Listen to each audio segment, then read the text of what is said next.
Good morning. My name's Grant Christensen. This is Alex Poirier, and we're going to talk a lot about pencils.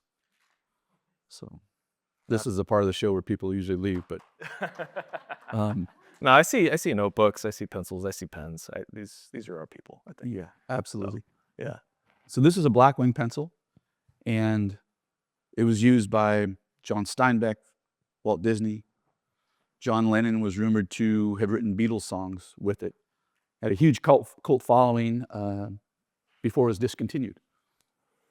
Yeah, and fans started buying them up wherever they could get them. They were spending up to $40 for a single unused Blackwing pencil. This was the mid-90s. Right. And that's where we came in. So our company has been in the pencil industry for over 100 years. We worked primarily in wood supply, supplying wood to Faber-Castell, Caran d'Ache, Eberhard Faber, all the big companies in the world. And we knew all the tricks. So we knew how to make an exceptional pencil. So around 2010, that's when we brought the Blackwing back. And at first it was pretty much a hobby. It wasn't a business. It was something that we had fun doing, but we didn't know if there was an appetite for a pencil in 2010, let alone 2026. But there were 3 validations that we came across along the way that showed us that not only was there an appetite, there was a real need for pencils. So it was about 10 years ago, we started a program called the Volumes Program. And 4 times a year, people subscribe and they get a box of pencils on their doorstep, sight unseen. They pay in advance. And each edition is a tribute to some person, place, or event in creative culture. And so when we first started this, we were coming upon the 50th anniversary of Bob Dylan plugging in at the Newport Folk Fest. And so kind of as a proof of concept, we said, well, if we can figure out how to tell that story and put the same sunburst finish that was on Dylan's Stratocaster that he played that night at Newport onto a pencil, then this program can probably endure. And, those are the early days, and we had very little idea what we were doing. Licensing, someone asked us about licensing, and I laughed. And I said, well, it's a tribute to him. Why do we need permission? We're doing something for him. And we soon learned it didn't work that way. And so we ended up partnering with Newport, who did have the license and the ability to tell that story. But along the way, I thought, it's not just enough to work with Newport. We figured out how to get the design on a pencil, but I felt like we needed some sort of permission or at least buy-in from Dylan. And so we were able to get word to his publicist about this project. And we got an email back and it said simply, Bob digs it. Validation number 1. Validation number 2, it was long rumored that John Steinbeck was a big fan of Blackwing pencils. But I walked into the Steinbeck Museum in Salinas, California, and it had a display of his pencils. And it had 10 pencils in there, and not one of them was a Blackwing or any mention of Blackwing. So we were trying to kind of get to the bottom of that and learn more about that process. And we got an email address. Somebody gave us an email address for his only living heir, his son Tom, who was a very prolific writer, and wife Gail. And I sent a cold email that said, we're this old pencil company. We're trying to bring this pencil back. Your dad may or may not have used this pencil. We're trying to learn more. Not expecting to get a response. And within an hour, I got a response from John Steinbeck's daughter-in-law, Gail. And it said, Tom and I know exactly who you are. We've been following your every move. We think it's great. You're the only newsletter we subscribe to. The next time you're down in Santa Barbara, look us up. Well, we're not the prototypical company executives. We're both English majors. So to get an email like that from John Steinbeck's only living heirs, it was like, oh, we happen to be down there this Friday. And we did. We jumped in the car. We drove to Santa Barbara. It was about 6 hours from our headquarters in Stockton, California. And the Steinbecks invited us into their home. And you describe it better. When Tom walked in, it was just the aura of this man. We obviously never met John Steinbeck, but I can only imagine that. Yeah, I mean, we've heard recordings of him, obviously seen photos of him, and Tom was like the living embodiment of his father. And we didn't know it at the time, but Tom was dying. He was a photojournalist during the Vietnam War. He'd been exposed to Agent Orange, but when he walked down the stairs that day, I mean, he stood tall, and it was like we were standing in front of royalty. I mean, Yeah, we got to spend the afternoon with him and listen to stories and deep family secrets that neither one of us have repeated since. Again, having no idea that he was in his final months, and he was just holding court essentially, and we were just on the edge of our seat. And I remember at one point he says, "Do you want to hear about the time Woody Guthrie and I met Einstein on a train in Omaha?" And I remember looking at him going, "Holy shit." And we left that day. Tom said, "We should work together and design what would be my father's perfect pencil." He had a lot of opinions. He loved Blackwing. He wrote the first draft of Grapes of Wrath with the Blackwing, and let's try and create what would have been his perfect pencil. Validation number 2. Validation number 3 was a fun one that you got to experience. Yeah, it was. It came a few years later. I was in Florida, and I was at a theme park expo. But theme parks, these are places of experience. I figured we might have some fans down there. And I was right. I spoke with, it seems like someone from every department at Disney. Imagineering, archives, animation, cruise lines, like you name it. They showed me, photos of animators animating Beauty and the Beast with Blackwing pencils. They showed me photos of Imagineers designing rides with Blackwing pencils. They showed me photos of Walt's desk with Blackwing pencils in the pencil cup, and I was blown away. But the last person I spoke to that day was the head of the Disney Cirque du Soleil show, and he came up kind of coy and was like, we're a big fan of what y'all do. You should come to the show tonight. I think you're gonna like it. So I was like, okay, yeah, why not? I'll come. I'll go to the show. And I walked into the theater, and I was floored, because this is what I saw. It was a giant animator's desk, complete with 12-foot tall Blackwing pencils. And that wasn't where it stopped. I mean, the show was about a father and a daughter. The father had recently passed away, and he had left his daughter a note. And in that note, he encouraged her to find her creative voice and to remember his. And she left him his lucky pencil, his lucky Blackwing pencil. And I'm getting emotional right now. It was a very emotional evening. And I left that thinking back on, these 3 validations that Grant just mentioned. The first one, we worked with Newport to tell a story about Bob Dylan. Second one, we worked with the Steinbecks to tell a story together. And now here I was, the biggest storytelling entity in the world, Disney, and they were telling our story for us. And that's when I knew that we had something special. But how do we design something special? That's why we're here, right? We're here to talk about how we got to something special.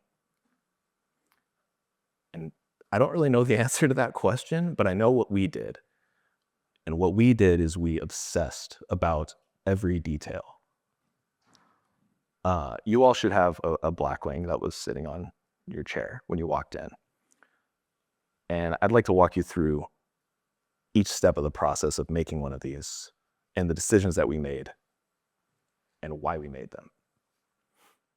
I think it's worth mentioning first, there's a reason that these went away for almost 20 years. They're very difficult and very expensive to make. And there's a reason they sell for $36 a box. Right. It's not on margin, I can tell you. So there's 4 key components or key processes when making a pencil. There's the graphite, there's the woodworking, there's the decorating, and then there's the finishing. The first 3 of those processes happen in Japan for Blackwings. So starting with the graphite, we knew when we were bringing the Blackwing back, that was the one thing we needed to nail. Aside from the look, aside from the silhouette, we needed to nail the graphite. And it took dozens of different formulations before we landed on the one that is in this pencil. And taking a step back, graphite's actually, it's not just graphite. It's a mixture of graphite, which is the pigment, wax, which is the smoothness, and then clay, which is the stability, right? So you need to mix those 3 together until you find kind of the perfect balance. And it's not a data point, right? It's not like something that can easily be quantified. It's a feel. When you're writing with a pencil, you need to have that balance between like how much graphite is being laid down on the page, the point retention, how dark is it, how smooth does it feel? These are all the things that we're thinking about. And that idea of like having to design something on feel is something that scares a lot of people. It scares me, but I think it's essential when you're designing an analog tool. You need to think about the unquantifiable. You need to think about things that are, that are human. So once we got the graphite feeling the way that we wanted it to, we moved on to the wood. And like I said, we're in wood supply. That's what we know. We know that incense cedar is the wood for making pencils. That's what we used. Incense cedar has a few different benefits that make for a great pencil. It's sustainable, number one. It has a smooth, straight grain. So if you turn the pencil around and you look at the end, you can see the kind of grain leading towards the graphite in the middle. And what that means is it sharpens evenly and it sharpens easily because cedar's a soft wood. Most soft woods don't have that kind of tight, straight grain that cedar has. So when you're making a pencil, you take these little slats, they're about the size of a Pop-Tart, and you groove them out. And then you lay the graphite in. And then you put another Pop-Tart on top until you have this little sandwich. You push that sandwich through a series of cutters, and it comes out shaped like this, a little hexagon shape that you all see.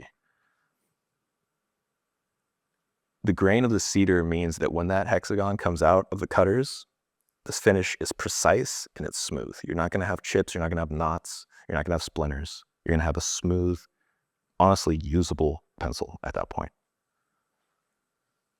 But of course, we take it a step further. We go onto the decorating process where we paint the pencil, goes through the paint line, and then it goes through the paint line again.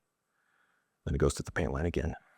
We put it through a total of about 12 times, depending on the finish that we're looking for. But for this pencil, the one you're holding, it's 12 times to get that gunmetal kind of finish. And that's not only so that it feels right in your hand, but so that it accepts the imprint, the logo imprint, which is a hot stamp foil. And then the pencils are sent back to us in California, where we put, I'm going to learn a pencil term here, we put the ferrule on. That's what this little thing's called, this little metal part. It's called the ferrule. And when we brought the Blackwing back, we made a decision that I think haunts us both to this day. Because most pencils are crimped. And that basically means you put the ferrule over the end of the pencil and you kind of staple it on. It's inconsistent, it's kind of ugly, and it didn't feel right for, a premium pencil like this. And so we decided we were going to glue them. Not just glue them, but glue them so that the flat part of the ferrule is even with the logo. Right. And That's easy when you're doing it by hand and you're doing 10,000 pieces, a month. But it's not so easy when, you're doing 5 million pieces in a year. And so we quickly realized that, oh man, there's a reason these things went out of business. There's a reason these things were gone. This is a pain. And that was the machine that made this clip. That was the machine that broke in the mid-90s. And because it was such a small business, that's why the corporation that owned it just discontinued it. Right. But, we obsessed about these details. And that's how we got the pencil that you're holding in your hand. But when most people think about design, I think they think about how it looks. Maybe they'll think about how it functions a bit, but they think about how it looks. But when you're designing an analog tool, like a pencil, it's really important to think about how the object exists in physical space. We like to think about how our products engage with people's senses. That's a really important design tenet when we're designing anything, whether it's a pencil, a notebook, a sharpener.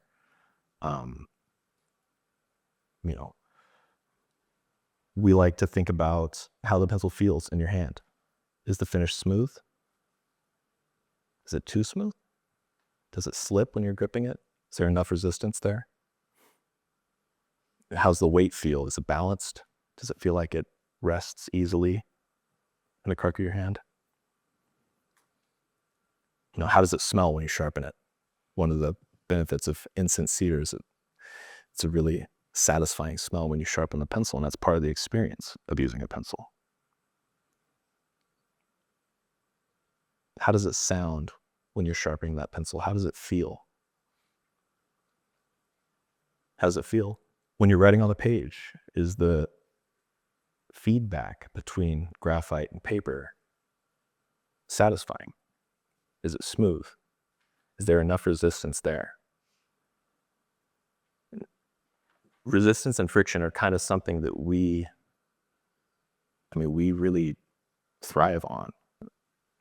I'm sure you all have heard people talk about frictionless design and like trying to remove barriers between your product and the people using it.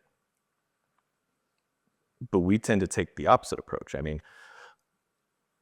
We really embrace friction because friction is, first of all, a pencil relies on friction to function, right? The friction between the graphite and your paper is what leaves the graphite behind. But we also see that friction as an opportunity for new product designs, right? Pencils need to be sharpened. Okay, let's design a beautiful sharpener that feels really nice in your hand and it creates a really beautiful, strong point. Sometimes pencils get too short and they're not comfortable to use. Okay, let's design an extender that makes sure the pencil's always the right length. Pencils need paper. Okay, let's make some notebooks and figure out a way to make sure there's always a pencil attached to them. So friction, I would say that's one of the core things that I think about when I'm thinking about how do we expand this line? How do we design more products that go beyond just the pencil? And our most recent one was the pen. Wasn't even a pencil. We just launched our very first pen. After 4 years of development. Took a long time. But that pen was born out of friction because some people just don't like pencils. For some people, the pencil is just not the tool for them to disconnect from their screens. Or they need both. Or they want both. So we designed a pen. And we used everything that we learned about designing pencils to design a pen that felt like it was part of the family that we had designed. So, one of the things that I love personally about using a pencil is that it's an organic tool, right? It's made of wood. It's made of graphite. These are things from the earth. And when you hold it, it feels warm, kind of, right? In my experience, pens tend to feel a little more clinical, a little more detached. And we wanted to make sure that the same kind of warmth came through in our pen. You see right here. So we used a coating that that warms the pen up a little bit. It doesn't feel so metallic when you're holding it. We also picked an ink. It's a rollerball ink cartridge that has that same level of smoothness that you get when using our pencil. Blackwing pencils have been known for their smooth graphite for nearly 100 years at this point. So we wanted to make sure whatever ink we were using had that really smooth laydown. Then finally, the tip that we chose is 0.7 millimeter, which is just about the same width as a sharpened pencil. So these are the details that we obsess about, because using a pencil in 2026, or using a pen, using a notebook, as I see people jotting down right now, that's a very intentional decision. It's a decision that shows me that people care about what we're doing, what all the different pen and notebook and pencil makers are doing. And they deserve to have that same level of care reciprocated in the products that we're making. So we have to obsess about it. We have to think about how it feels when they're going to use it. Otherwise, why would they choose to use a pencil? But we also had to get them to care. And so that was the easy part. Yeah, this is the easy part. We had to get them to care about pencils. I mean, when we started, it was all about, I remember looking at you and Charles one day and saying, we've got to figure out how to make pencils cool. Because, 15 years ago, I saw what was going on with technology. Screens were becoming more and more prevalent. And it was a bet on the fact that the more technology evolved, the more people would need to find balance with something like a pencil. And so in terms of getting people to care, getting people to understand, first and foremost, we tried to build a brand, and we tried to tell the story of Blackwing and all the people that used it. And then how do you take that and transition it to get people of today to use a pencil? And I remember in the early days, I got a call one day, and it was from Graceland. And they wanted to take a Blackwing pencil, and they wanted to put Elvis on the pencil and sell it at Graceland.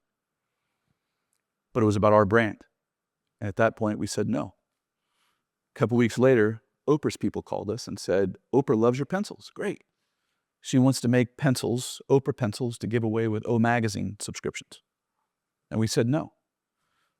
Now, looking back, part of it was because we had no idea how the hell to do that. But, there was something to the fact that we were worried about building our brand and telling our story in the early days. And I can tell you that, we've done some really cool collaborations. You've done stuff with Death Row Records and Obey Giant. Yeah, we worked Jeffrey with Perry designed a pencil. But we've done some really, really cool collaborations with musicians and authors and brands that never would have come about if we hadn't have built our brand first. Yeah, we just did a collab with Ryan Coogler for Sinners last year.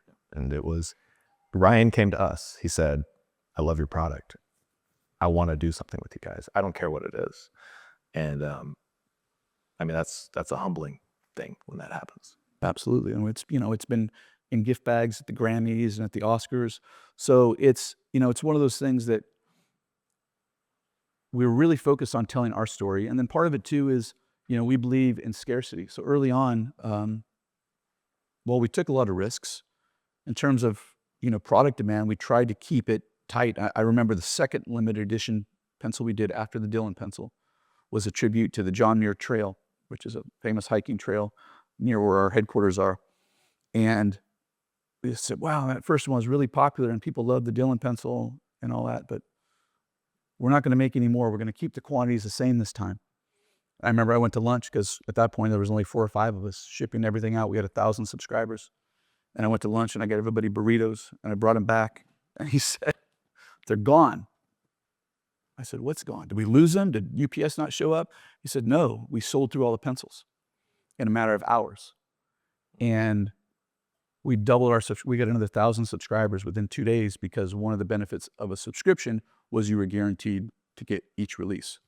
So I think, really making sure that things were done well. We didn't try to oversaturate the market. I think that was another part of it because we knew what we were trying to do, right? I say we wanted to make pencils cool, but we believed and still truly believe in the health benefits that putting a pencil to paper can bring. And so it was a matter of how do you get people to understand that, or how do you talk the same language? And a lot of it just evolved from the fans and the way the fans used it and the letters we would get in about the difference Blackwing pencils would make on people's lives. I never in a million years would have dreamt that we'd get letters that would bring you to tears about the impact of a pencil had on somebody's life.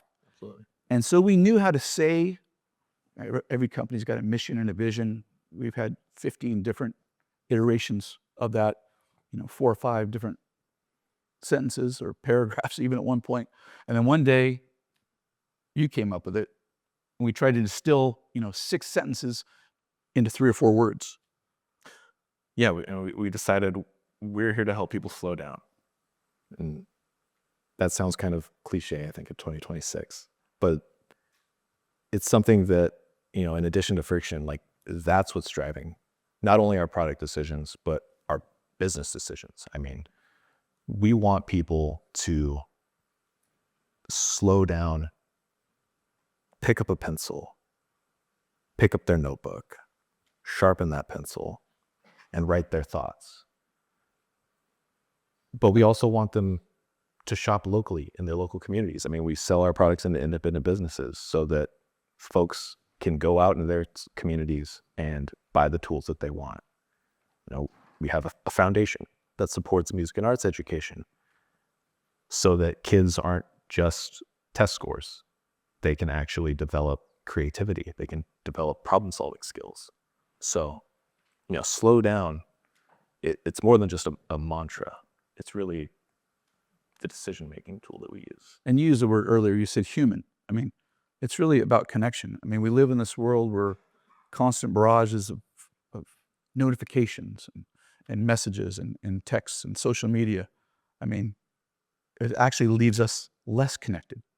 And so it's about being more connected, I think, and pencil to paper is kind of the conduit. And it's really part of a larger ecosystem, I think, a larger analog ecosystem that is happening in the world with vinyl records and books and film and photography. And this is just kind of one piece of it. We actually got into vinyl record pressing. At one point, we had looked to open a vinyl record pressing plant. I mean, that's a whole session in and of itself. But we did end up building one of a modern day record pressing machine, one of the best ones in the industry, and that now runs and presses some of the highest quality records there are right now at a pressing plant in North Carolina that we have a small interest in. So it's really about that ecosystem too. Pencil, I mean, that's what can get people's attention, right? Especially with the history and all the people that use it. I mean, it's really fun to watch, and you turn on a music video of your favorite artist or your favorite TV show, your favorite movie, and you see these pencils pop up. And so it's really about using this to get people more connected and to live more intentionally. At least that's what we've been trying to do. Yeah.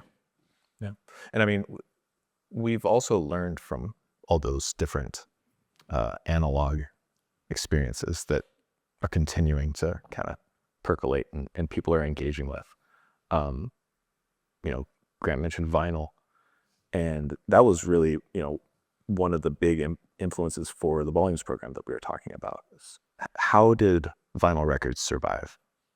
They survived with independent musicians. They survived with, exclusive editions. They survived with scarcity. And so that was some of the inspiration for, designing a program that is about celebrating stories and about, creating a product that inherently is scarce, right? There's going to be a day when there are no unsharpened Blackwing John Steinbeck pencils on this earth. that day will come. And so, being able to tap into that scarcity, I think it gave us the opportunity to highlight something that was really special about our pencils and special about all our products. Is that it's special because it's ephemeral. It's going to disappear. And I mean, you mentioned music. We really leaned into music along the way because of the history of Blackwing pencils. Quincy Jones he dedicated 2 pages in his autobiography about Blackwing pencils. Stephen Sondheim famously, when they got discontinued in the mid-90s, he went and bought up enough boxes to stack from the floor to the ceiling of his pantry of Blackwing pencils to make sure that he would never run out. So there's this storied tradition of music. And so, one of the ways we tried to bring attention to the pencils and to this whole analog lifestyle is we started our own record label. I've got a good friend of mine named William T. Taylor, who's a great folk singer-songwriter.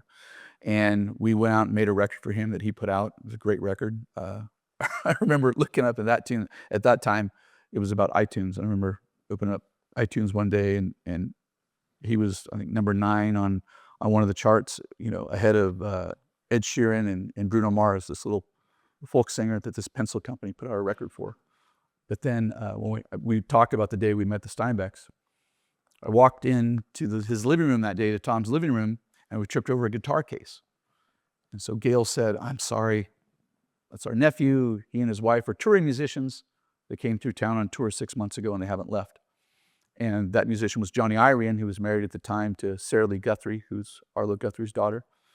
And we got to know and become friends with them. And we actually, Johnny now runs our record label, and he helps curate music for our label with some of the great, some of our favorite artists out there. And Johnny's played with and worked with everybody from the Black Crowes to Crosby, Stills, and Nash. And so now we have this element of it where it's pencil to paper, it's needle to vinyl, it's the act of listening to music. Everybody listens to music as background noise, right? It's in your car, it's on at the office. But the act of literally sitting down and engaging with music and engaging with songs has that same kind of health benefit, that same kind of type of feeling as putting pencil to paper. So it's really been, this has been the conduit, but it's really been trying to get people to put down screens, put down phones. We use phones, we use laptops, we use iPads, just like everybody else. But there needs to be a balance. And so a lot of this has been designing for intentionality to get people to find that balance. How do you make it joyful, right? How do you make it? That's what I was talking about with designing for the senses. How do you make it a pleasurable experience to pick up a pencil? I come from a DIY background. I grew up going to punk shows and putting on our own shows, screen printing our own shirts, all that stuff. I'm sure y'all have probably sat in on a session or two this week talking about AI and how it's either going to save or end the world. I really think that this is the counterculture. Analog tools are the counterculture. And that's the energy that we bring when we're designing products, right? We take risks, we try new things, we tell new stories, we push the envelope, trying to get people excited about pencils. And,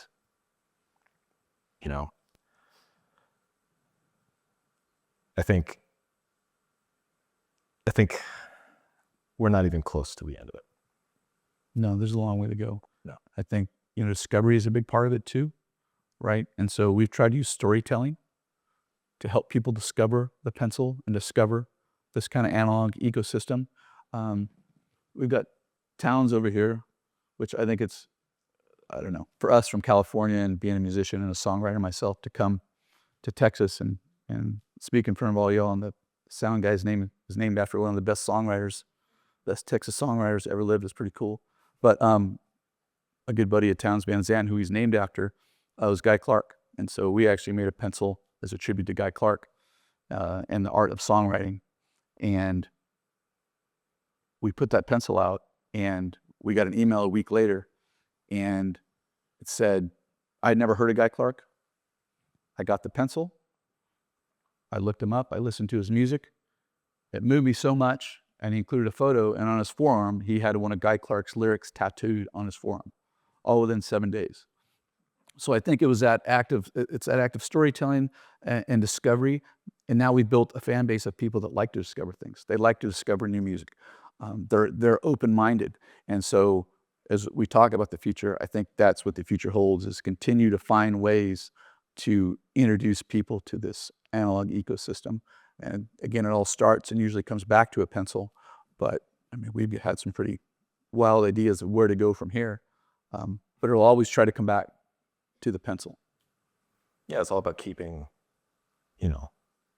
remembering where you came from, if we ask people to stay present and be mindful, we need to do the same thing when we're designing products, right? It all has to be grounded and centered around this tool.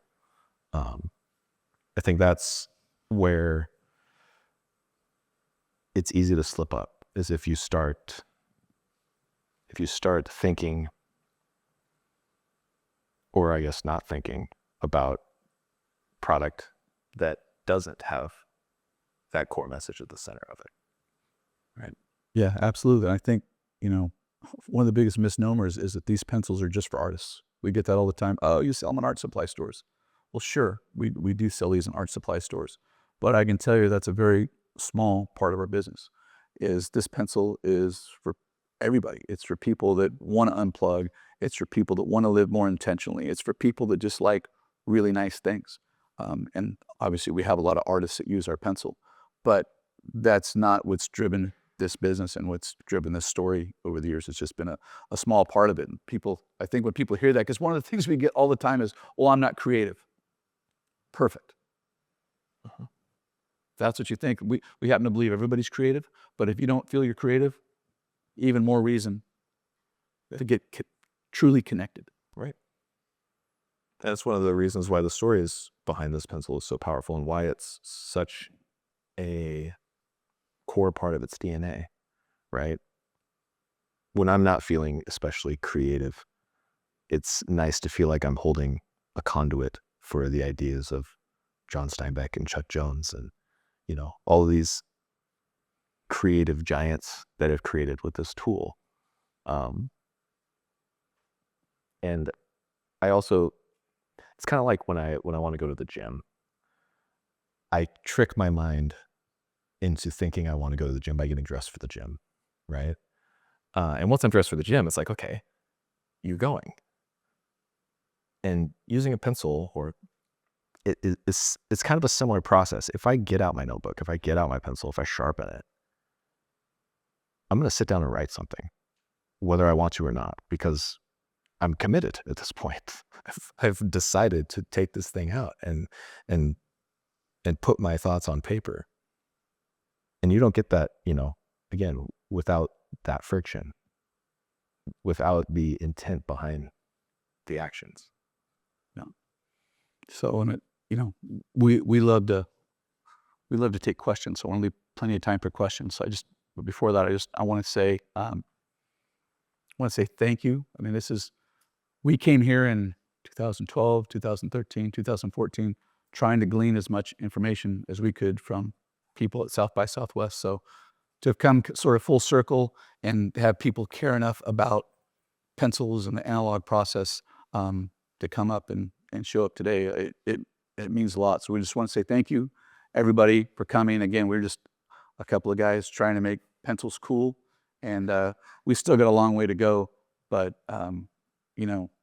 again, I think everybody in here believes that good design can change behavior, and we're just trying to get people to put down their devices and pick up a pencil once in a while. So thank you very much for coming, and we're happy to take any and all questions.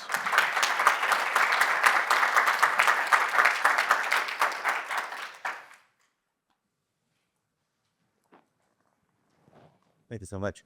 I'm going to see how I can answer this question. So context, I work in tech. In tech, the mantra is innovation. Innovation is change. It's constant change, right? Constantly reevaluating your product and modifying it. And this seems like the antithesis of that, right? Like you might have an innovation cycle at the very beginning. You spend a lot of time thinking about every element of this, and then you stop. And so I just want to, I guess the question is, how do you guys think about innovation in your product development? I mean, you did that obviously for the pen, but then again, there's a tight innovation cycle, and then you stop. So I just go, like, as a company, how do you think about innovation as part of your business? Great question. Yeah. Okay. I mean, I think for us, innovation all revolves around storytelling. That's where we try to push the envelope with our pencils. You know, when we're telling a story, we're not just telling a story with written word. We're trying to tell a story with the product itself. So, like, this is an edition that we did with Keith Haring, and thinking about the pencil as a canvas to tell your story is what really pushes us to innovate. It's a very thin, very long canvas. It wraps around on itself. There are, like any canvas, there are trim lines, there are safe zones. But thinking about a pencil in that way it's not really something that the industry does. And so when we're telling stories through design, that's where we're pushing innovation. I think too, I mean, we've tried to push the limit on what you can do on a pencil as well. We did an edition that was a tribute to public libraries, which was really cool because we worked with the New York Public Library and some other big libraries, and we actually had drove people to libraries and get library cards again. There was a pretty cool movement online. And that edition glowed in the dark. So we actually made a pencil that glowed in the dark. We did a pencil as a tribute to Lake Tahoe, and it had this feature of raised. It was basically a topographic map of Lake Tahoe that you could feel on the pencil. So we've tried to push the envelope too of what you could do to a pencil. Mm-hmm. For sure. Hi, I'm building a rock climbing products business. It's a new business that has mission, story, community, at least a little bit, but it's all very new. So what advice do you have for a company that doesn't have 100 years of history to build on? Like, how can I connect to that community through our products? Okay, that's a great question. I mean, obviously, we did have a little bit of a shortcut with being able to point to John Steinbeck and people like that using the pencil. But I think really from day one, what we tried to do is we tried to focus on the users of tomorrow. And so, one of the things we did, being musicians ourselves and being into music, and obviously there was a history of music with the brand, we started seeding pencils to musicians early on. And we recognized that as music fans are a very loyal consumer. And so we kind of identified a group of loyal consumers and focused on that group. And we started seeding pencils to musician friends of ours. And pretty soon they started popping up in studios and on stage. I mean, we've had musicians that would tell the story of Blackwing pencils on stage. So I think finding a loyal audience, and there's a lot of them out there, music fans are just one example, and really focusing on that from the get-go, at least that's one thing we did that it seemed to work pretty well. Yeah, similarly, like drilling down to your message, right? What is like we drill down to slowing down. Like that's what. And that took a few years. I wish we'd have done that 5 years earlier. But once we did that, people seemed to understand it a lot more. And like I said, we would print all the stuff on our website and Instagram, and it would be paragraphs. Yeah, the copy on our box is like this long. No one read that. But yeah, drilling down to like what is your core message and how is that informing your decisions? I think if you find the right message, it will inform who you're marketing to. It'll inform, the aesthetics or, the way you design things. It'll inform the messaging that is coming out. Like the right message can inform everything. Yeah. I think there's a lot of similarities to what you're doing, what we're doing. I mean, there's a mindful aspect of, what you're trying to get people to do and what we're trying to get people to do. And I think people inherently want help. Sure. Yeah. So good luck. It's awesome. Hi. Ooh. Okay. Hi there. Something that you You both have really inspired me. I self-identify as a music fan, so you're completely there, and my personal mission is around guiding discovery for people. So, something that you said was really hit me, that I've heard more than I expected to at South by this year, is actually embracing and leaning into friction and creating for friction. So I'm curious about where you think that might lead you next. Leaning into that idea of friction is good and friction might be at the heart of what you do. That's a great question. This is fun. This is great question. I know this is good. Stand this at pencil. I mean, we have, the pencil creates a lot of problems. I'll say that, right? And that's a beautiful way. That's the understatement. I think it's a beautiful thing because it from a production standpoint, from a scaling standpoint, from a product standpoint, like it creates a lot of problems creating something like this. So, when I say the friction is at the heart of what we do, it's really about pushing beyond that and innovating, again, to come back to that other question, innovating to try to overcome that friction. We certainly have some products in the hopper that try to address some pain points that people have. And I think that's always going to be something that we're looking to. We have a very vocal, very passionate fan base. They let us know when something's wrong. And, so it's constant fuel for how we can improve and where we can go, what direction we can go with our products. So, yeah. And just to adjust the music thing too. Again, we, for those of you who don't know, making a living as a musician is extremely difficult in today's age. So, I'm going to take this opportunity. Willie T. Taylor, Johnny Irion, Tommy Vandenoven, Andrew Combs. There's so much great music being made right now. And I would just implore everybody to take a few minutes and to try to, A, find new music to listen to, and B, try to listen to it without distraction. Yeah, and talk to people. Talk to people who like music that you like. Yeah. You don't need an algorithm to tell you what to listen to. You can discover new music by going and listening to it and talking to people that have similar tastes that you do. Yeah, I'll even plug, we've got a record coming out on our label in a few weeks from Todd Caldwell, who's a jazz organist. And he's the longtime organist for Graham Nash and collaborated a lot with Crosby, Stills, and Nash. Just really cool music that, personally, I never would have walked into a record store and bought that or even gone through Spotify and chosen it. But once you hear it, there's just, it makes you feel good. So that's my pitch about music. Hello. Thank you so much for this talk. It's been great and has really stood out. I didn't expect to come here this morning and get emotional about pencils as conduits to artistic ancestors and all of that. This is awesome. So I really appreciate y'all being here. I work at UT Austin in the College of Fine Arts and Career Services, and we have a lot of art students, studio art, design students, who I think are really in this technological shift and fast-paced kind of career world that they're looking towards after graduation, really wanting to hold on to a lot of slowness and intentionality, but don't feel that they can do that. So I guess how would you suggest that they can kind of claim and hold on to that slowness, their intentionality in their work, analog methods, while still seeking employment and feeling like they're competitive in doing that? It's going to be tough, and especially in the private sector, because everybody wants to move fast, move faster. And it's one of the things, talk about friction we've dealt with. We come here and we tell all the rosy stories, but we still have, this is a family-owned business with a board of directors that we have to answer to.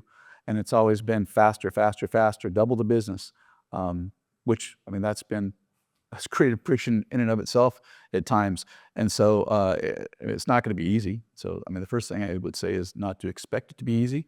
But I also think, I was a musician for many years.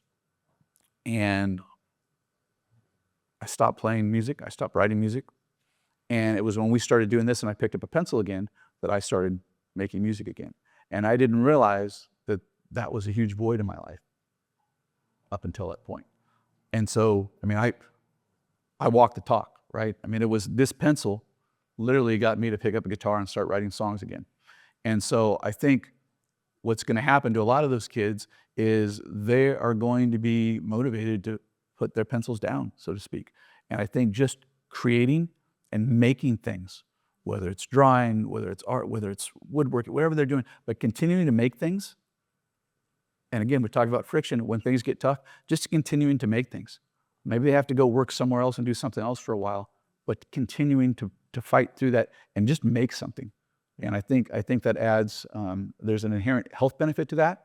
And I think that's probably what will keep them on the path to get to their ultimate goal, even if it doesn't happen right away. Yeah, and you got to claim it. I think is the most important thing. Like, you have to claim it. It's always going to be easier to pick up your phone or pick up your laptop and, type something out or just jot a little note.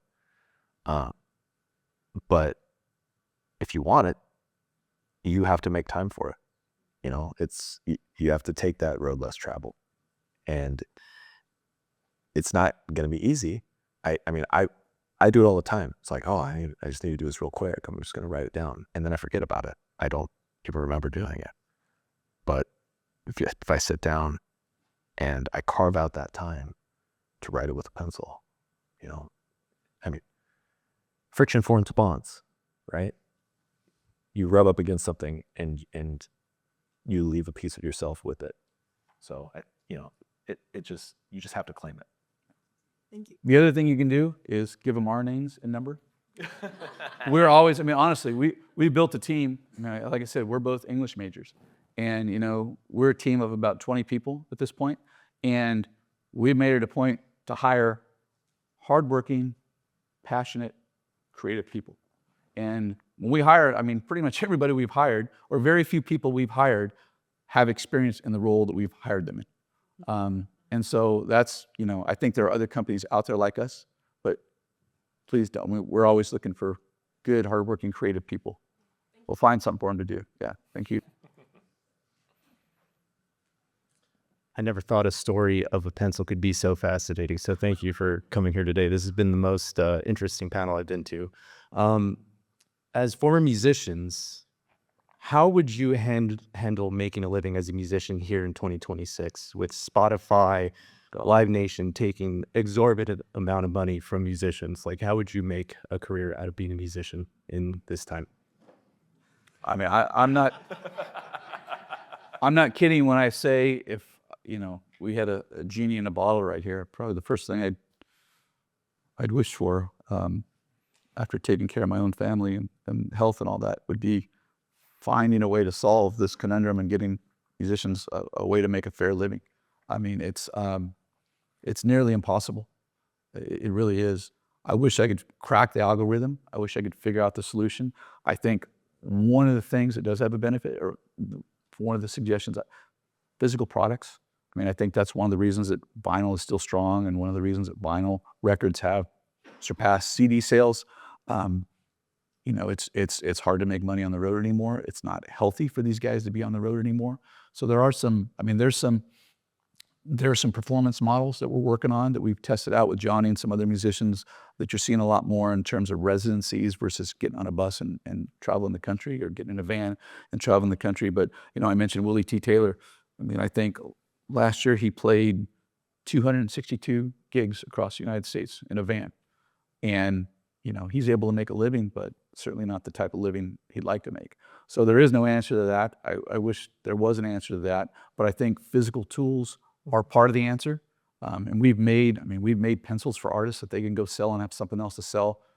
Because I think what we're finding is a lot of these artists, maybe they don't have tens of thousands of fans, and the ones that do can just listen to music for free. But if you can get 1,000 people to buy one of everything you make, buy every record you make, every t-shirt you make, every box of pencils you customize, I think, that's a step in the right direction. But I don't think enough is being talked about. Obviously, probably most people in this room get it, but I don't think enough is being talked about nationally about how difficult it is for these incredible makers of art to earn a living. And it scares me a little bit, to be honest, what the future holds. And I've got three amazing kids at home, and what's it going to be like when they have kids, and what's that generation, or is there going to be the type of music? I just mentioned some of the great music being made today. I mean, that's why I made that comment a little bit ago. I implore people to go discover new musicians and buy their music. It's a pretty small investment for the type of enjoyment that it brings to buy a vinyl record. Yeah. I mean, I think it's similar to it goes back to the slow down mantra, right? We want people to shop local. Do that with musicians. Go buy from the artists, go to their shows. Support them in person, because that's the only way at this point that they can make a living. Yeah. Hi. Before I ask my question, I want to comment on the analog idea. I've always loved the idea of analog tools because it's my go-to medicine whenever I'm having a monkey mind. I recently even switched my electric kettle to a how do you call it? It's used on stove oven. Yeah. So analog kettle, so to speak. Yeah. Because I think it, just like other analog tools, it represents the energy of dedication. So you can only use it for one purpose, and you don't have to charge it. So I kind of absorb energy from that. So I'm able to focus and draw a boundary of what I'm gonna do when I pick up, like you said, claim your commitment when you pick up the analog tool. That's the comment part and the question part. You mentioned earlier in the talk saying that it can be really scary when you make decisions, design decisions not based on data, but based on the feeling and maybe some auteur passion from inside. Just my guess. But my question is, what is guiding the discipline of not making a lot of things? Because obviously you are really focused and you have that discipline of not chasing the trend, not chasing money, but chasing that vision, the coherent vision. But what's guiding that discipline of not making some products and what to make?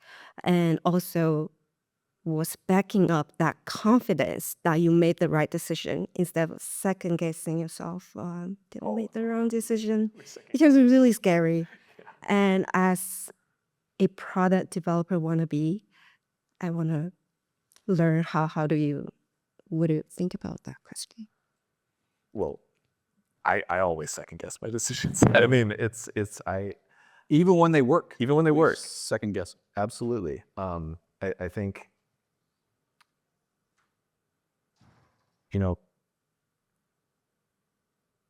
we can have confidence in the decisions that we make without having arrogance in the decisions that we make.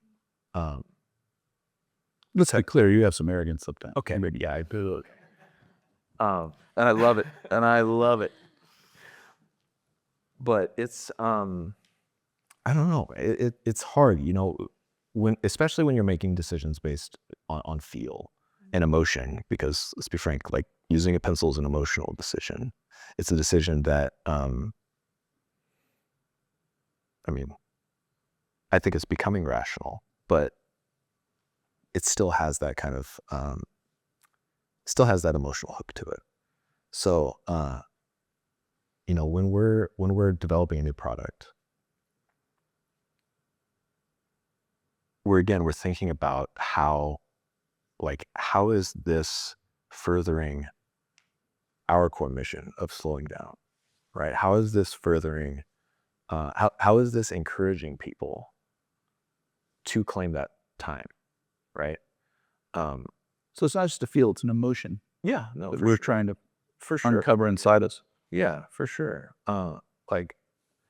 So for example, we developed a sharpener that creates this kind of scalloped point that has some functional benefits. It also looks beautiful. But then when folks were sharpening the pencil, they had this beautiful sharpened pencil, and they had no way to take it with them. They had no way to throw it in their bag. So we developed this little cap that goes on the end of the pencil.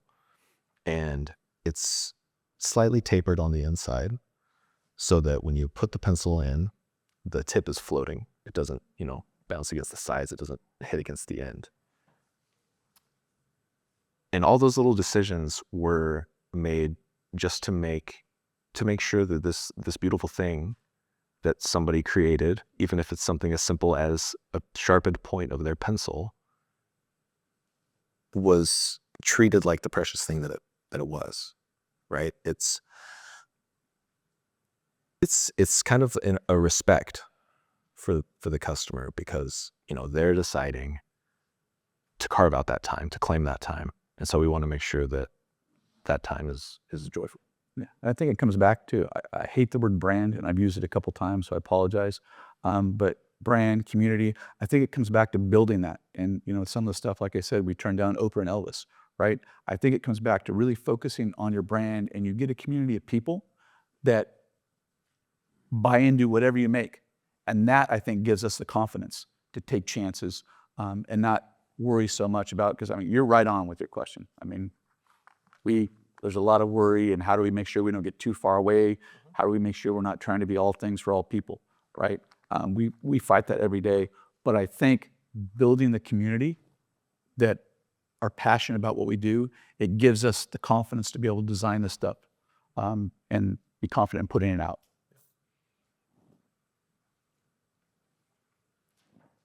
Thank you for your answer. I still find it really, really challenging to balance focus and expansion, and especially in this ever-changing AI era. Thank you for answering this. Yeah, it's like the whole AI thing, like we mentioned, it's a challenge, right?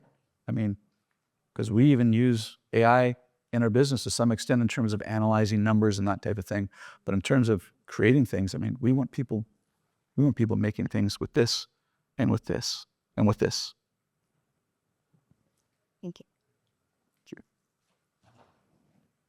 Well, again, thank you very much. Oh, no, please, come on. We got another, yeah, please. There we got time. Hey, Real quick. We So love thanks for sharing you guys' stories today. It's great. You talked a little bit about sourcing or making the pencil in Japan. Can you talk a little bit about how you source those partners and just kind of pick through them? Was that just going to a trade show and just talking to them, or what was that process like? That's the easiest question of the day. There's literally one person for each step of the way that can make this pencil. Right. It's not exaggerating. No, you're not. And it's the benefit of, our company being in the industry for 100 years. Yeah. The family, the Berolsheimer family, has been in the pencil industry since the 1800s. So they kind of knew where all the bodies were buried. But that's one of the biggest risks of this business from the get-go is, the original Blackwing pencils years and years ago were made in the States. And so there were people that would say, hey, how do you make these in the US? We could, but it wouldn't be as high quality a product. There's only literally one neighborhood in the world with the type of precision and craftsmanship that can make this pencil, which is another one of the reasons it went away for 20 years. But that's also where he comes in and maintains those relationships with the woodworker or the graphite company. And the finisher really is the key. The gentleman in the family that finishes these pencils with the 11 to 14 steps of lacquer and the sunburst finish from Dylan Stratocaster guitar. He's one of a kind. One of a kind. He's one of a kind. Well, great. Thank you, everybody. Thanks all very much. Thank you.